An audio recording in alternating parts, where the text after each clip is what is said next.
Hundreds of venues in our region will be lit up in red tonight as workers in live events highlight the financial crisis hitting their industry. 70% of those in the sector are freelance and many are struggling to make ends meet, having to turn to universal credit and use food banks. Packed summer festivals, gigs and theatre trips.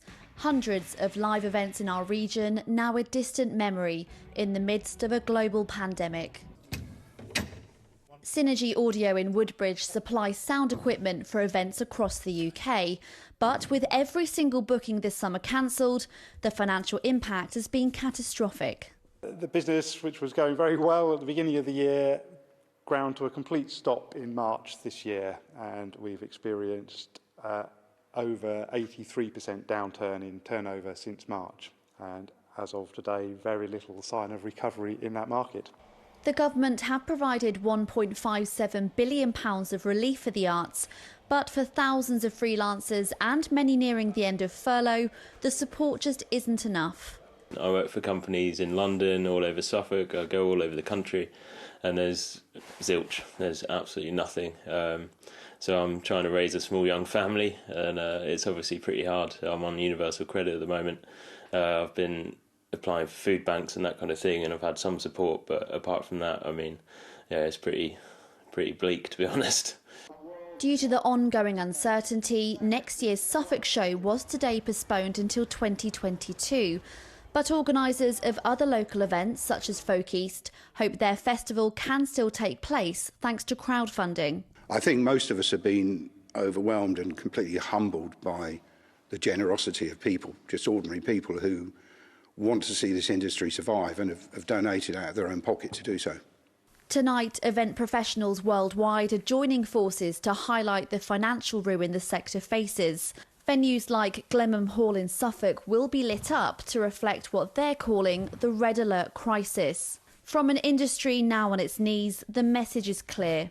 Help events thrive once again or risk losing them for good. Harriet Mortar, BBC Look East, Suffolk.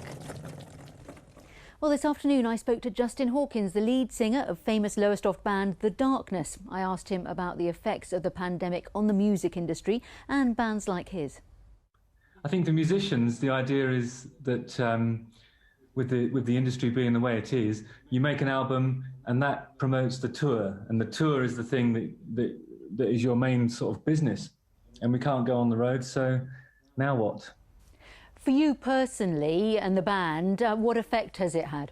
For us, it was fairly disastrous because we were halfway through a tour in Australia, so we had to stop that. But the last show was supposed to be in New Zealand, but then we weren't even able to travel to New Zealand. There would have been 2 weeks of quarantine, even at that early stage. That was in March.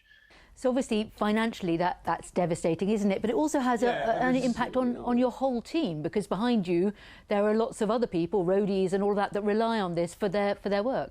Yeah, I mean, that happened at the back end of the Australian tour. Then we were supposed to have 6 weeks in America to include the festival season there.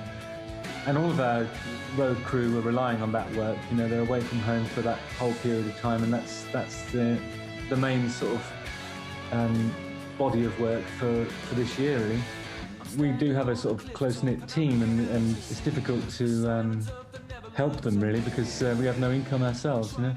And do you have any confidence that you'll be able to go back on tour next year or perform at festivals next year? What are your plans? Some of the festivals that didn't happen this year have asked us to go next year instead, and we're happy to sort of say yes to those things, but I can't speak for the rest of the band or the organisation as a whole, but my view is that something needs to change, because I can't imagine anything happening.